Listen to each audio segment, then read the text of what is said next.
Hi friends, എല്ലാവർക്കും സുഖമാണെന്ന് വിശ്വസിക്കുന്നു. നിങ്ങൾ എല്ലാവരെയും ഭക്ഷണം കഴിച്ചോ? ഞങ്ങളുടെ ഉച്ചയാഹാരമൊക്കെ റെഡിയായി. ഒന്ന് കാണിക്കട്ടെ. പതിവ് പോലെ തന്നെയാണ് പവിഴം വടിയുടെ ചമ്പവരിച്ചോറ്, എല്ലാ പച്ചക്കറികളും ചേർത്ത് വെച്ച ഒരു അവിയൽ,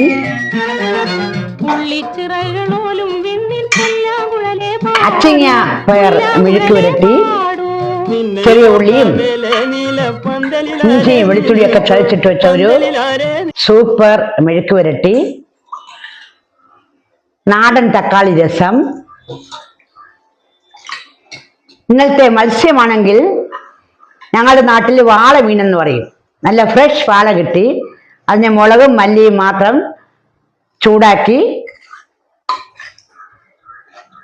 വറുത്തരച്ച് വെച്ച ഒരു വാള മീൻ കറി. പിന്നെ പഴമുണ്ട്. പതിവ് പോലെ അച്ചാറുകളെല്ലാം തന്നെ ഉണ്ട്. ഇത്രയൊക്കെ തന്നെയാണ് ഇന്നത്തെ എൻ്റെ ഉച്ചയൂണ് വിശേഷങ്ങൾ. നിങ്ങൾക്ക് എല്ലാവർക്കും ഇഷ്ടമായെങ്കിൽ നിങ്ങൾ ലൈക്ക് ചെയ്യണം, കമൻറ്റ് ചെയ്യണം, സബ്സ്ക്രൈബ് ചെയ്യാത്തവർ സബ്സ്ക്രൈബ് ചെയ്യണം. നിങ്ങളുടെ പ്രോത്സാഹനവും നിങ്ങളുടെ സ്നേഹവും എനിക്ക് വളരെ വിലപ്പെട്ടതാണ്. ഞാൻ അടുത്ത വീഡിയോസുമായിട്ട് നാളെ കാണുന്നതുവരെ എല്ലാവർക്കും ഒരു ശുഭദിനം ആശംസിച്ചുകൊണ്ട് നിർത്തുന്നു. നന്ദി, നമസ്കാരം.